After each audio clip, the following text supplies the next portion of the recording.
کوئی معاہدہ اس دور میں نہیں ہوا، اور کسی قسم کے مذاکرات جو دہشت گردی پہ یقین رکھتے ہیں، جو طاقت کے بل بوتے پہ اپنی بات منوانا چاہتے ہیں، ان سے مذاکرات ریاست کرے گی، ریاست خودکشی کرے گی۔ ہوم منسٹر بن کے بڑی تڑیاں لگانے والے اور الگ بات ہے، کام کر کے دکھائیں، ہمیں کوئی رزلٹ بتائیں۔ رزلٹ تو نہیں ہے، پروٹوکولز ہیں، باتیں ہیں، بڑکیں ہیں، اور وڈور واقعے کے حوالے سے اسپیسیفک ٹارگیٹڈ آپریشن، انٹیلیجنس بیس آپریشن ہونے چاہیے، اور صحیح بندے پکڑنے چاہیے۔ رف ٹف کام نہیں ہونا چاہیے، جلدی میں ڈرنے ہو رہے ہیں، جواب دینا ہے، مطمئن کر رہے ہیں، نہیں، بالکل آپ 2 مہینے بعد پکڑیں، 3 مہینے بعد پکڑیں، صحیح بندے پکڑیں، لیکن قوم کو بتائیں ضرور، اس کو انڈر دا کارپیٹ نہ کریں۔ ہم نے فوجی عدالتوں میں کیسز ڈالنے کی حمایت کی تھی، کسی قسم کے پولیٹیکل، آپ کو میں نے بار بار یہ بات کہی ہے، ایک پولیٹیکل منتخب گورنمنٹ جب آپ سے بات کرتی ہے، آپ کے سامنے آ کے بات کر رہی ہے، آپ ان لوگوں کی بات کو ترجیح دیتے ہیں جو چھپ کے آپ کو ویڈیو بھیجتے ہیں، ان کو بار بار آپ اہمیت دیتے ہیں، ہماری بات کو اہمیت نہیں دیتے۔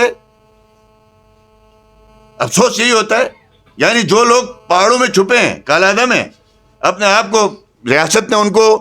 مفرور ڈکلیئر کیا ہوا ہے، ان کی ایک ویڈیو کو بڑی اہمیت ہے۔ ہم پوچھ رہے ہیں وہ معاہدے کا کاغذ کہاں ہے، کس نے کیا ہے؟ حکومت سے مراد کون ہوتا ہے؟ کابینہ، چیف منسٹر، کوئی تحصیلدار، کوئی مجسٹریٹ یہ کام کرے، اس کو آپ حکومت کہیں گے؟ یہ اس طرح کا معاملات جو حکومتوں کے لیول کوئی معاہدہ نہیں ہوا۔ الحمدللہ ہم نے مقابلے کیے اس وقت،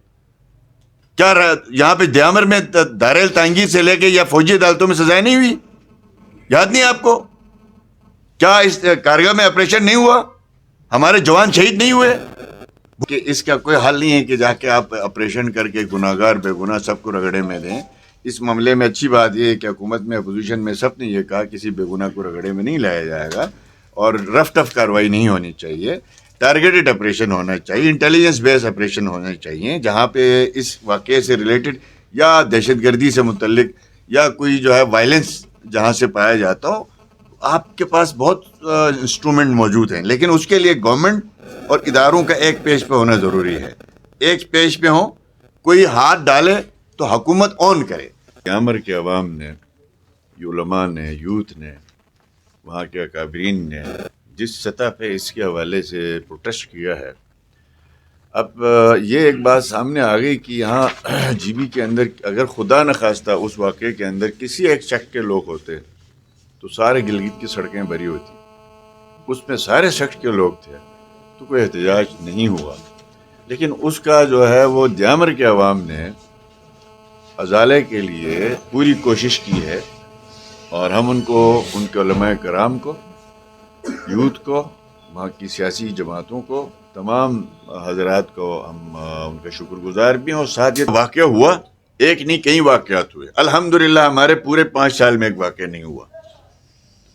اس لیے کہ سیکیورٹی کا پراپر نظام تھا، حکومت ان آرڈر تھی، ادارے کام کر رہے تھے۔ آج آپ کی کے ٹی ایف ہے، ٹوریزم پولیس ہے، گلگت، اس کے علاوہ کراکرم پیٹرولیم فورس ہے، کراکرم ایس پی یو ہے، یہ 4 فورسز ہیں، 7 رینجرز ہے، ایف سی ہے۔ آپ یہاں پہ جی بی اسکاؤٹس ہے،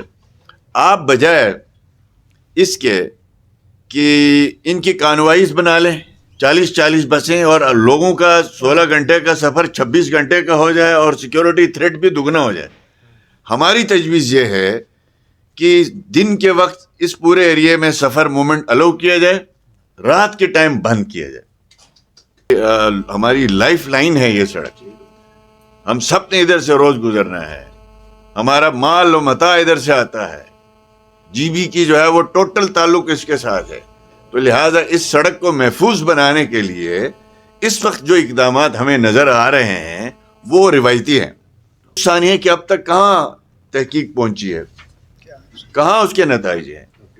کیا اپڈیٹ ہے، کس کس کو پکڑا گیا ہے؟ چلیں آج نہیں تو چلیں ہم مہینے بعد انتظار کریں گے، بڑا بلائنڈ واقعہ ہے، رات کا واقعہ ہے، تمام سیکیورٹی ایجنسیز اس پہ، مجھے بڑی خوشی ہے کہ ایپیکس کمیٹی بھی بیٹھی ہے، کچھ سخت فیصلے بھی کیے گئے ہیں، ان سخت فیصلوں کا نفاذ کب تک ہوگا؟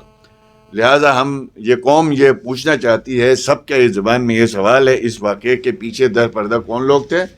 ان کے کون سہولت کار تھے، کس کس نے ان کی مدد کی ہے، اس کو کسی بھی صورت ان اینی کاس جو ہے ان کو اریسٹ ہونا چاہیے.